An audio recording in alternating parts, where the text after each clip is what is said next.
നമ്മുടെ ഇന്നത്തെ യാത്ര അമ്മയുടെ വീട്ടിലോട്ടാണ്. ഇന്ന് അമ്മയുടെ വീട്ടിലെ കാവിലെ പൂജയാണ്. അപ്പോൾ നമ്മൾ അങ്ങോട്ട് പോവാണ്.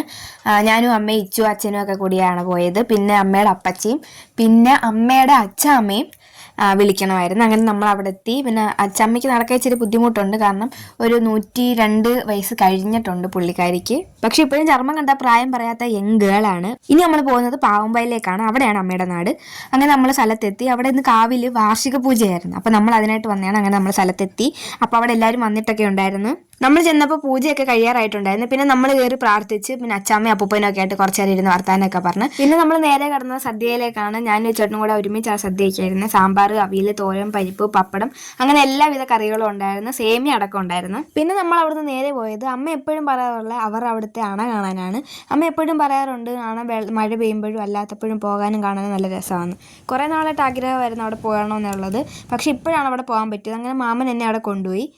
നല്ല വെള്ളമൊഴുക്കുള്ള സമയമായിരുന്നു. കാണാൻ തന്നെ നല്ല മനോഹരമായിരുന്നു അവിടെ. പക്ഷെ അധിക സമയം അവിടെ ചിലവഴിക്കാൻ കിട്ടിയില്ല. എങ്കിലും കിട്ടിയ സമയം ഞാൻ അതിൻ്റെ മണ്ടയ്ക്കൊക്കെ കയറി. മഴയുള്ള സമയത്ത് അപ്പുറത്തേക്ക് പോകാനാണ് ഈ ഏണി പോലെ വെച്ചിരിക്കുന്നത്. കാരണം താഴെ ആ സമയത്ത് നല്ല വെള്ളമൊഴുക്കായിരിക്കും, അതൊരു നടക്കാൻ പറ്റത്തില്ല.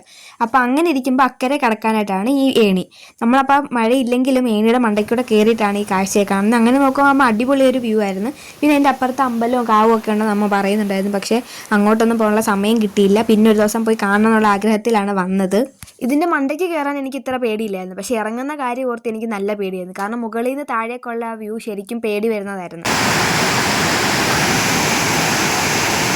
മഴ കഴിഞ്ഞ് അന്നയുടെ ഷട്ടർ തുറന്നു വിട്ട വീഡിയോയാണ് ഇപ്പോൾ കണ്ടത്. പിന്നെ അവിടുന്ന് താഴെ ഇറങ്ങി കുറച്ച് നേരം വെള്ളത്തിലൊക്കെ കളിച്ചിട്ടാണ് നമ്മൾ തിരിച്ചു പോയത്. അങ്ങനെ നമ്മൾ നേരെ ഓട്ടോയിൽ കയറി നമ്മൾ വീട്ടിലോട്ട് വന്ന് ഇറങ്ങി. പോകുന്ന വഴിക്കാണ് അമ്മയ്ക്ക് നൊസ്റ്റു അടിച്ച് നമ്മുടെ പണ്ടത്തെ മധുരസേവ പോലത്തെ എന്തോ മുറുക്കോ അതെന്തോ വേണമെന്ന് പറഞ്ഞ് അവിടുത്തെ ഒരു നൊസ്റ്റു ചായക്കടയിൽ വണ്ടി നിർത്തി. ശരിക്കും ചായക്കട പാസ് ചെയ്ത് പോയി കഴിഞ്ഞാണ് അമ്മ പറഞ്ഞത് മധുരസേവ ഇരിക്കുന്നത്. അത് കേട്ടപ്പോൾ അപ്പച്ചിക്ക് മധുരസേവ വേണം. നാട്ടിൻപുറത്തെ ചായക്കടയെ കാണുന്നതാണ് ഈ കടയുടെ വാതക്കലൊക്കെ ഈ അപ്പൂപ്പന്മാരിരിക്കുന്നത്. ഒരാൾ ഇവിടെ ഇരിക്കുന്നു, ഒരാൾ കസേരയിൽ ഇരുന്ന് ഉറങ്ങുന്നു.